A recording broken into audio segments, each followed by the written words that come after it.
సింహరాశి వారు వారి జీవితంలో అదృష్టం పెంచుకోవాలంటే ఏం చేయాలి?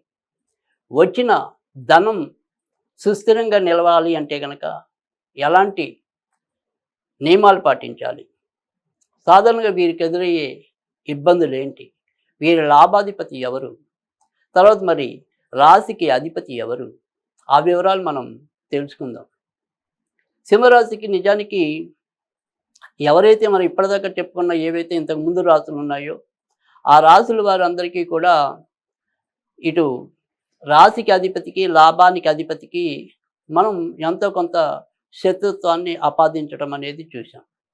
అయితే సింహరాశికి వచ్చేప్పటికి నిజానికి రాశికి అధిపతికి, తర్వాత లాభ అధిపతికి కూడా నిజానికి శత్రుత్వం లేదు.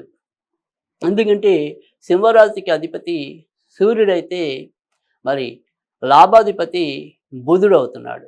రవి బుధులు ఇద్దరు కూడా చక్కటి మిత్రులు. అంతేకాకుండా వీరిద్దరూ గనక ఎవరి జాతకంలో అయితే కలిసి ఉంటారో వారికి బుధాదిత్య యోగం అని కూడా మనం చెప్తూ ఉంటాం. సాధారణంగా రవి బుధులు ఇద్దరు ఎవరి జాతకంలో చక్కటి బలంగా ఉంటారో వారి జీవితంలో అన్ని రకాలైన సౌఖ్యాల్ని పొందటం, పెద్ద పెద్ద పదవుల్ని అలంకరించడం, 10 మందిలో గుర్తింపు గౌరవాలు పొందటం, నాయకులుగా ఉండటం, ఆ రకంగా వీరు ఎక్కువగా తమ జీవితాన్ని సుస్థిరం చేసుకోవటం అనేది జరుగుతుంది.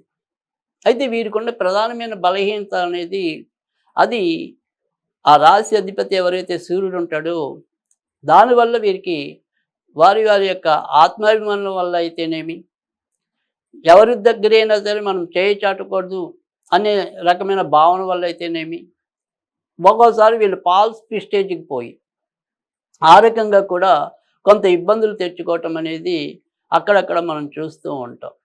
సాధారణంగా వీరు బాధ్యతలు లేదా ఎవరి బంధాలైనా సరే వీరు మోయవలసిన పరిస్థితులు, వాటి వల్ల కూడా వారికొచ్చిన డబ్బుని కొంతవరకు నిలుపుకోలేకపోవటం అనేది జరుగుతుంది.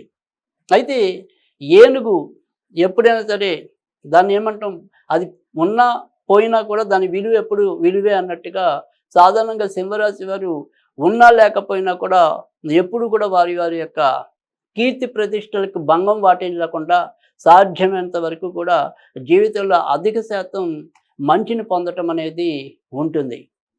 అంటే లోపల చిల్లుల బనీను ఉన్నప్పటికీ కూడా పైకి మాత్రం ఎక్కడా కూడా ఆ రాజరికం పోకుండా ఉన్నంతలో గుట్టుగా అయినా సరే వారి వారి యొక్క విలువల్ని కాపాడుకుంటూ వెళ్ళటం అనేది సింహరాశి వారికి అయితే కనుక ఉంటుంది. అయితే ఏదైనప్పటికీ కూడా ఎప్పుడు కూడా అయ్యో మనం ఇంత కష్టపడుతున్నాం, ఇంత సంపాదించాం, ఎప్పుడు కూడా ఏదో రకమైన బాధ్యతలు రీత్యా అయితేనేమి, ఇతరుల ఆలనా పాలనా కోసం అయితేనే ఎలాగైనా సరే మన దగ్గర డబ్బులు నిలవట్లేదు అనే ఒక బాధ, బెంగ అనేది వీరిలో ఎక్కువగా ఉండటం అనేది జరుగుతూ ఉంటుంది. మరి వారి ఇంట్లో లక్ష్మీదేవి కనుక సుస్థిరంగా ఉండాలి అంటే కనుక ఏ రకమైన ఆరాధన చేసినట్టయితే వీరికి చాలా చక్కటి మంచి జరుగుతుంది. ఎలాంటి పూజలు చేయటం వల్ల వీరి జీవితం సుసంపన్నమవుతుంది. ఆ వివరాలను ఇప్పుడు మనం తెలుసుకుందాం. అయితే వీరు వెంకటేశ్వర స్వామికి సంబంధించిన పూజలు చేసుకోవటం వల్ల చాలా చక్కటి మంచి జరగడానికి అవకాశం ఉంటుంది. ముఖ్యంగా ఎవరైతే మరి ఇటు బుధవారం అంటే సాధారణంగా మనం వెంకటేశ్వర స్వామిని శనివారం పూజ చేస్తూ ఉంటాం కదా, అలా కాకుండా బుధవారాలు కూడా అంటే శని బుధవారాల్లో విడవకుండా వెంకటేశ్వర స్వామిని ఆరాధించడం అనేది చాలా చక్కటి మంచి ఫలితం ఇవ్వటం అనేది ఉంటుంది.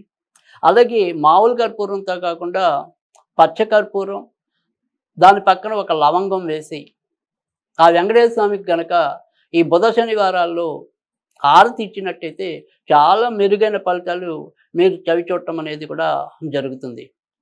ఇలా చాలా ఖర్చు లేని విధంలో వెంకటేశ్వర స్వామిని మనం పూజించుకోవచ్చు. తర్వాత రెండోది వచ్చేప్పటికి వెంకటేశ్వర స్వామి యొక్క వజ్రకవచం అనేది ఉంటుంది.